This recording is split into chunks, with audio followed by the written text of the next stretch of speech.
Jessel Taank. Danny and I are so excited to have you on the podcast. We have literally been counting down the minutes and seconds to chat with you because, like much of the Bravo fandom, we are obsessed with you. We are self-proclaimed tank tops. Oh my God. Like, we love you. How are you feeling about all of the fan love, appreciation, and support? It's kind of crazy. I feel like a housewife hasn't had this much love and support in a really long time. It came like so out of left field because I'm sure you guys saw I had a rocky start. Like I really didn't know. I thought I was going to be like the most hated woman on TV for a very long time.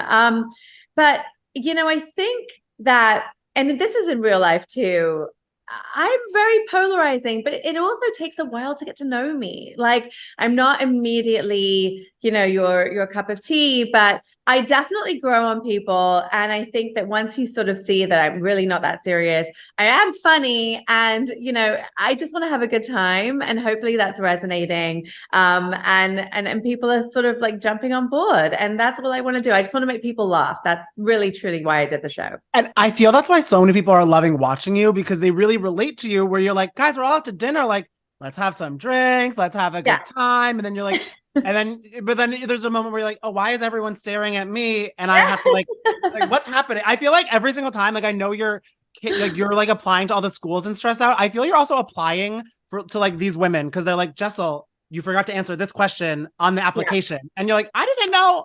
What is the credit card limit for? Yeah, what's going on here? My school exams, like back in the day, I passed with flying colors. I don't understand why I'm being, it was a little bit like that. And obviously we love the drama on the show. It's all, it's all part of the experience. But I just wanted to have a cocktail, you guys, like a margarita and chill. And it got, it was a roller coaster. Yeah, I do want to point out that even though you say you are polarizing, you are always so positive. Like I feel like even when maybe you're dissing Tribeca, it's not that Tribeca is trash. It's up and coming. You know what I mean? Like you always have a positive spin on everything. And I feel like some of your co-stars don't necessarily match that level of positivity. Yeah. I mean, look, I think I'm a happy person. Like I think if you have one life to live, and why the hell would you want to wake up and be like, what a disgusting day. I hate like everything and everyone. Like that energy transfers. And I think that, I was brought up to just be grateful of, the things that we're surrounded by. And I really just, I know I say some dumb shit, but like, I'm not malicious. And I think Jenna says it in like the first or second episode where she was like, Jessel doesn't have a mean bone in her body. And it's true. I really I don't know how to be that person, Yeah. Well, and I do love to kind of like, you are amazing at like foiling the other women. I do feel because a lot of times, like, I feel because like you just read so authentic all the time. So I feel, and I'm not saying this about the other ladies, but sometimes you can tell like, in a conversation, like people enter a conversation wanting to get like a certain point across. And I feel you just enter a conversation as you. So when they start to talk to you, they kind of are like, oh, damn, I was going to play this card, but I can't play it now because Jessel, like, cause even like with the Tribeca, when like Erin was trying to be so chill, she's like, it's the most expensive zip code. I'm not saying that for me. And then even when you talk to Sai, like Sai kind of wants to be like, I want to relate to you. And then you're starting to relate and she's like, stop it. Or she hits you with like, I almost was like, this is like a staring contest where she was just looking you up like. It was very intimidating. I don't, guys, like, I think this is my new party trick. Like I should just pull up a lemonade stand in the middle of Madison Square Park and be like, awkward conversations, $10 with Jessel Taank. Like, is this what my career is going to be like in a couple of months? I mean, we would be at that lemonade stand like first and second customer. But how was that lunch? And I gotta ask you, Jessel, because everyone is saying it's chestnut checkers because Sai showed up 21 minutes late.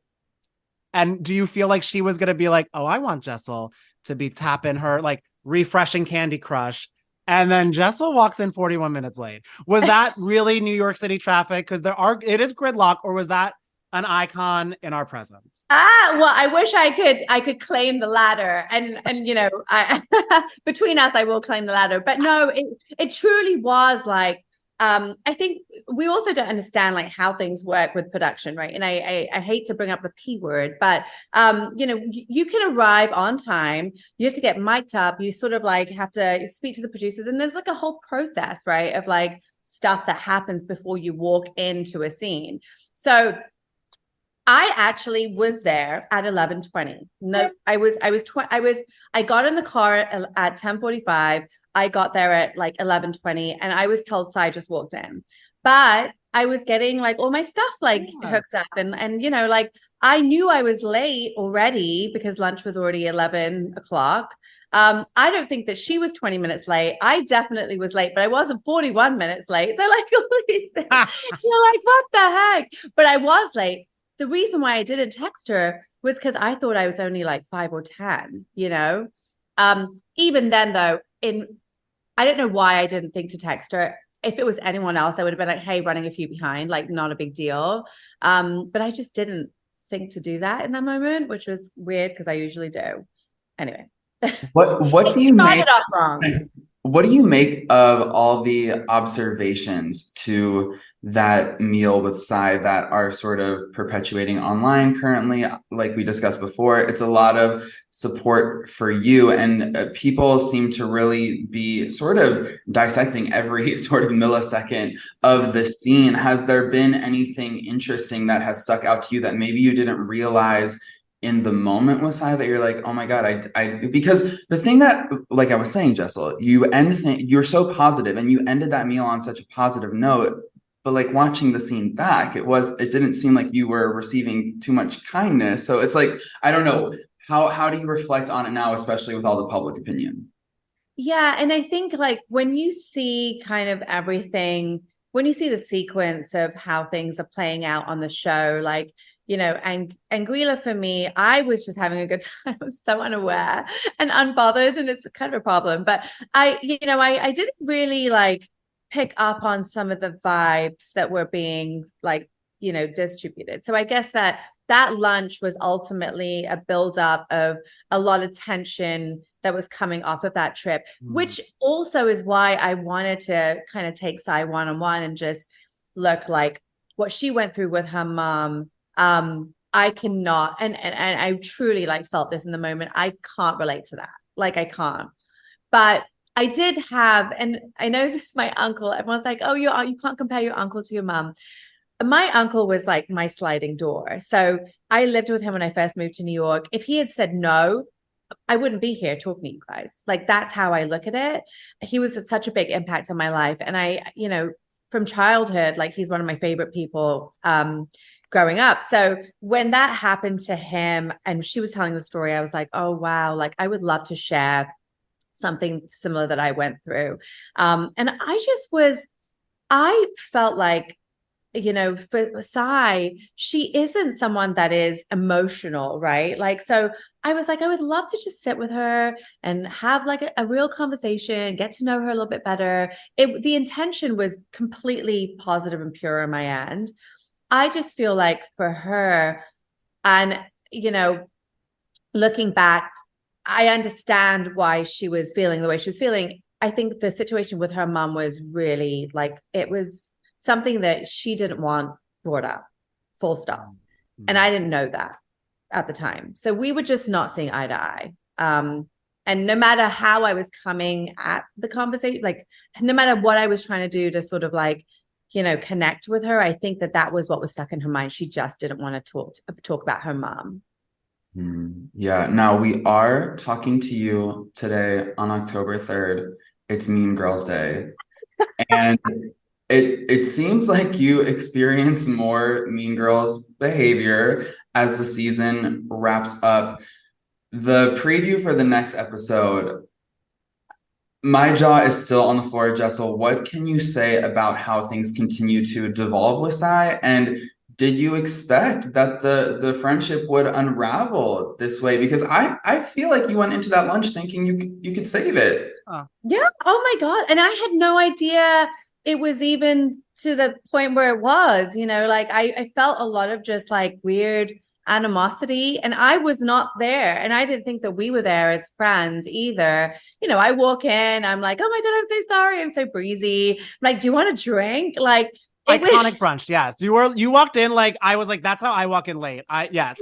but I didn't have any sense of like, I was a little bit taken aback, I would say. I didn't have any sense of like, her feelings towards me. And, in that moment, I really was like, okay, wow, yeah, I get it. Like, we're not good. We're not like, there's definite like resentment or whatever it may be in that moment. So I mean, that watching everything back, it was tough. I didn't expect, I think that they thought they were being funny and like lighthearted. Honestly, I don't think that they sort of were reading what was going to be shown in a way. Because that's what it's interesting. Because a lot of times too, when they'll talk to you about like your relationship and, like the staycation vibe, I mean, like all the good energy. I mean, you are in his shirt right now, so that always gives vibes. But like when they were like so excited for you, and then in the confessionals and everything, like, nah. And I was just kind of like, wait, so what? Like, how did that play back? Because I always feel like confessionals do hit different. And when you're watching, you're like, oh, is that what you were thinking? Or like, what's going on here? Like, how do you feel them talking about your relationship? Because I do feel everybody agrees you are the person on the show who opens up the most about that, which is very brave to do, because I feel so many times people talk to housewives and they're like, my husband, I have to drag into a scene and to do anything. And you two are just so open. Yeah. And I talk about this a lot, because when I was asked to be on the show, I was like, oh, okay, it's reality TV. Like, let's give them reality TV. And that was it. Like, and my husband was saying the same thing. He was like, well, if we're going to do this, like, we're not going to try and curate what our life is. Like, this is really what it is. It's a shit show extraordinaire half the time. But like, I was going through like, I had the twins and we were like a year into it. It was like, it was just mental, the whole thing. And I really thought that people would relate to me, and they did. Like, I get so much like love on social, because I think women do feel like that pressure, right? Like, and so I was that person. I lost, what was the question again? Like how was watching their confessionals and everything like that, when they're like, because they seem supportive to you sometimes, but then you're like, oh, but now I got to deal with your little shade here. Yeah, it was weird. Like, I wish they would have been just honest in the moment or in scene. When Sai said that I was lying about the staycation, that was weird. Like, I think that because that's high school. That's high school vibes, when you're like, because like, yeah, you lie when you're in high school. You're like, oh my God, we had a crazy night at the movies. And they're like, yeah, Jessel, sure. You were watching the movie. But like, you're a married couple. Yeah. I mean, and truly, like, I think Puppet and I were like, dude, we've got to like, we really wanted to get some time alone. And it wasn't for TV necessarily. It was, I got to say that the show did really light a fire under my ass, because I was like, you know what? Like, even just talking about it, this is kind of pathetic, right? Like, we've just got to get our shit together. And that's really what it was. And by the way, the Ritz-Carlton is sick. Like, I had the best night. We got so drunk. We were at the rooftop. Like, it was just a fun time. And so to hear that it, people's opinions on what they thought actually went down, and that I was just doing it to shut them up. Like, no, that really wasn't the case. I don't think they'll rest until you make an OnlyFans. Like, I'm here for it. Will you guys sign up? Will you guys follow me? We will absolutely subscribe. I mean, after sharing so much about that part of your life with the women, and them sort of reacting to it in not the most supportive way, did you yourself get fed up? Like, I don't owe you guys answers anyways. Like I've opened up enough. I think I definitely started to shut down. And I think that maybe even when Sai says like she didn't give any detail, like I didn't, because I was like, if I give detail, I don't know how it's gonna like be received. And so, I kind of just kept it very like sort of basic and top line. Because Yeah. I really wasn't feeling comfortable. I didn't want to be this like subject, like the topic of a subject that, you know, it's going to get torn apart anymore. And so I said what I had to say and I sort of just like moved on. But yeah, it was definitely tough. I don't know if you're a Beyonce fan, but she has a line, "You know you that be," when you cause all this conversation. And I really feel like that is almost, Beyonce might give you that as an honorary tagline because you really do get the girls going. Yeah, but you know what's so funny? And Pavan and I were just talking about this. Like, I don't know what I'm doing. It's so wild to me. Even when producers were like, "Oh my God, like you're involved in every aspect of drama," before the show even aired, and I was like, "I am? Like, why? I am so like clueless about what I'm doing, and I'm just being myself, which is so hilarious." No, you are hilarious. It is whenever you appear on screen, like I am so happy. Like you light up the screen. I feel like I light up watching from my bed, and we have to acknowledge this gorgeous journey that you've been on. I mean, to go from like the Christmas tree lingerie, which you did not love, to then sort of like finding your confidence and having your moment in the fur and the Oh, lingerie hobbit, and then like also that combined with the fans just being obsessed with you. I mean, this is just such a thrilling trajectory. And then the cherry on top, Jessel, the seat next to Andy at the reunion. I mean, and then also some of your castmates calling you forgettable, and then the runt of the litter in front of you. I know. I called her out for that. I was like, "Bram, what are you saying?" She's like, "I don't know. It's just like I black out when I'm talking." I was like, "Oh my God." I got her back though on Watch What Happens yeah. on Sunday. I was like, "Bran, the memes, girl." You got everybody on Watch What Happens. Yeah. You got your A's, your B's, a lot of B's. You stuck with the B part of the alphabet. You're like, Bryn, Bethany, let's talk. Oh yeah, yeah. I really didn't. I mean, it's funny with Bravo, like you don't know what's gonna like click, you know, and you can say the most like innocent thing and then it just like blows up and there's a volcano and Hiroshima just happened and the whole thing. So yeah, it's a wild card, you know, and you are like you're sitting in that. By the way, you guys, I didn't have a clue how important seating was, right? So I think I was speaking to Hello Magazine like a couple of days before the reunion was being filmed, and the reporter or the editor was like, "So what are your seating predictions?" And I was like, "I don't know, I think there's going to be 3 and 3 and we're on a couch." And he was like, "Yeah, but like who's going to be next to Andy?" And I was like, "Oh well, obviously Jenna and like Bryn probably, like, you know, duh." So what was going through your head when you walk onto set and you receive the information that you are next to Andy? How did that feel? Especially after figuring out that this was in fact important, Jessel. I know. After I figured out, because my husband he was like, everyone's like doing predictions. This is like, you know, fantasy football. Yeah. Like everyone's like trying to like place people. And I was like, oh my God, this is like crazy. They were rushing me. So I was getting ready and everyone was like, hurry up, hurry up, hurry up. And I was like, well, wait, are all the girls sitting? Like, what am I really didn't know where I was going to be. And they ushered me out and Erin was to Andy's left and he was like, "You're taking the seat to my right." And I was like, oh my God. It hit me in that moment. And I was just like, thank you. I didn't know what to say. It's like when you know, you're sitting front row at like a fashion show and you sort of see the A11 and you're like, oh, shit, that's a big deal.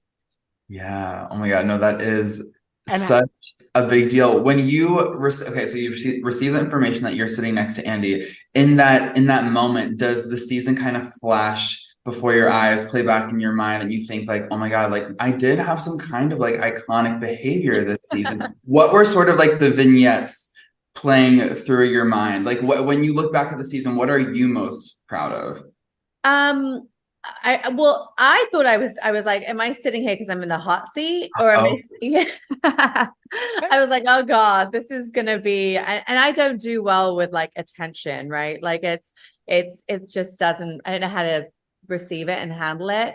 I was very nervous, but yeah, I really do like, I think throughout the course of the season, when things did start turning for me, and I think it was when I won over the gays, I was like, oh, this is going well. Yeah. Oh, I and I mean, think when you get the gays on your side, that's when I you know you're doing the know. it's job right. Samantha Jones. First it's the gays, then it's the girls, then Yeah. it's the industry. You know what my moment was when Evan Ross Katz posted something. I think it was a Tribeca thing. And I DM'd him. I love Evan. And when I DM'd him and I was like, oh, LOL, this was funny. And he was just like, no, you don't understand. Like, this was so beyond that. And he was like, and your hair and your makeup and what you're wearing, and it's like all a little cuckoo, but it's perfect. And I was like, cool, thanks. Like, And I mean, I'm sure in the moment you maybe didn't love it and you probably weren't feeling great physically because you were sick. But the fact that you got sick at the premiere party, it was kind of an iconic kickoff to everything that I don't think anybody could plan. can I just tell you guys, I was so the morning after, I sat on my couch. I had like some of my best friends had flown in for the premiere party, and I was just sitting. I was eating French fries at like 10 a.m. I'm like, this is the worst shit that could ever happen to me. I had flown back from Greece. I was on an island in Greece with like Puppet and the kids and my parents and our family, and I had flown back just for this party. And Okay, dedicated to the craft, yes. yeah, it was so bad. But then Bryn started sending me screenshots, and it was like, I mean, I think it was really kind of eye-opening. It because in the fashion world, if you did that, it's like untouchable. In Bravo world, you do that. It's A Star Is Born. It's Lady Gaga. You're literally from the Shallow. You're singing Shallow.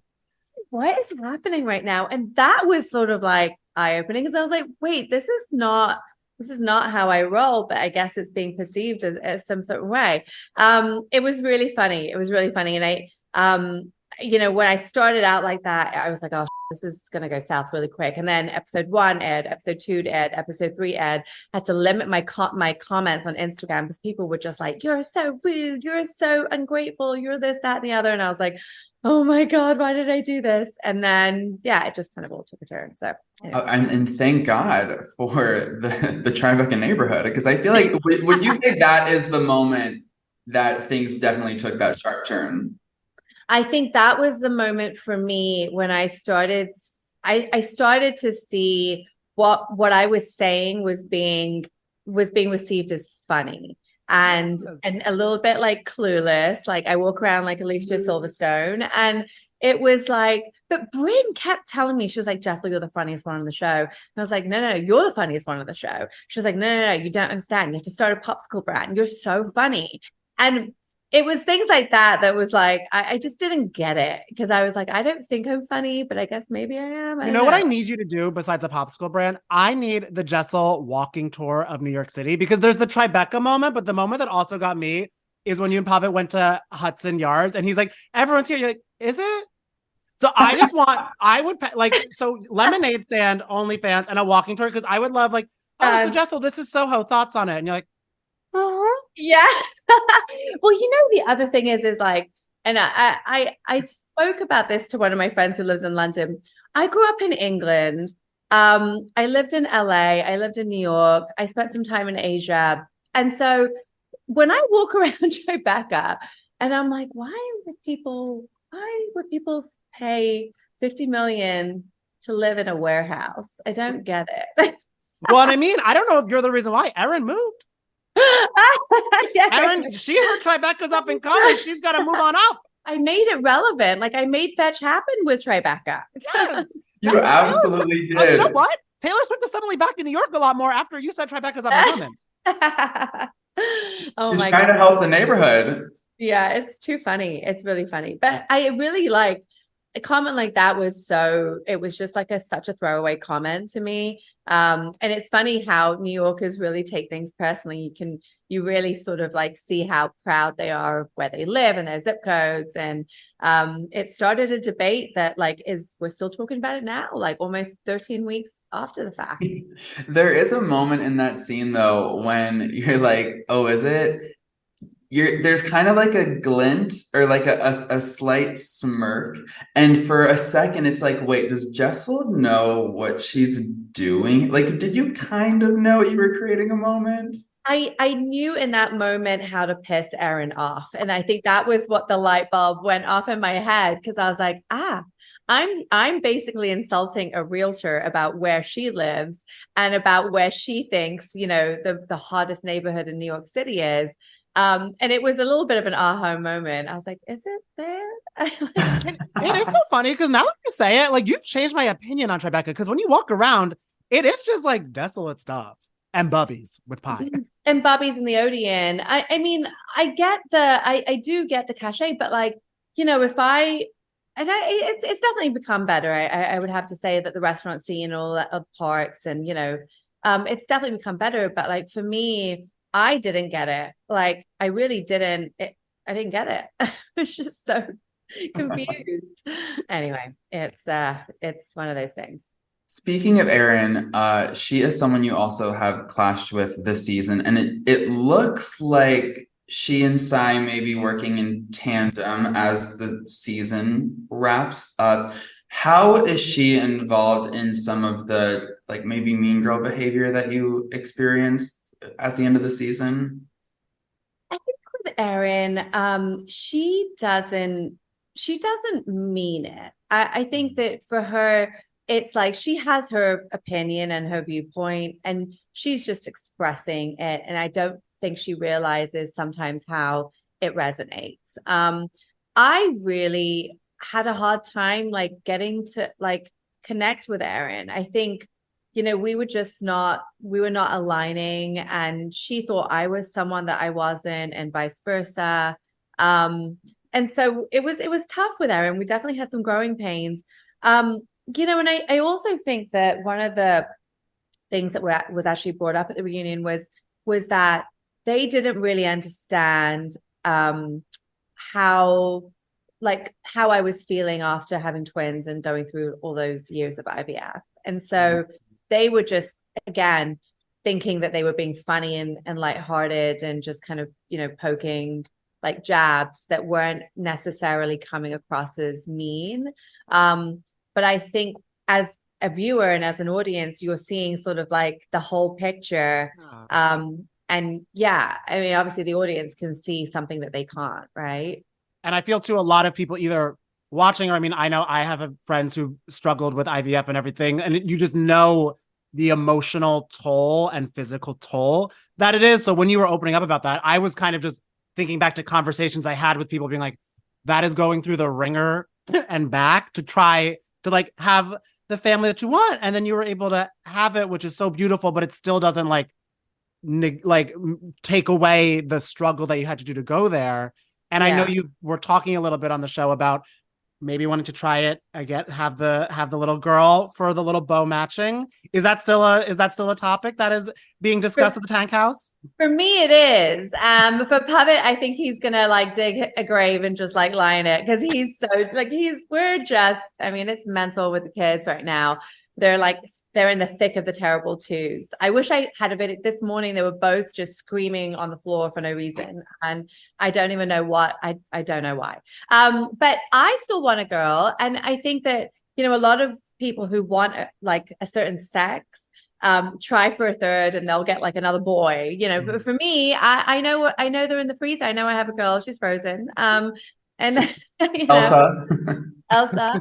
And I just think it would really complete sort of my vision for what I wanted as for a family, yeah, I don't know, TBD, let's watch this space. And I did say, like, if I do it, I would probably show it on the show, because I feel like so many people would be interested to see that like process, especially because it is such a thing so many people go through, but it's still that weird like taboo, or like what you were even talking about. It's it's weirdly still taboo for people to talk about when it's such a common way for people to have their families, and it's so important. So I feel people would love to see you do it as well.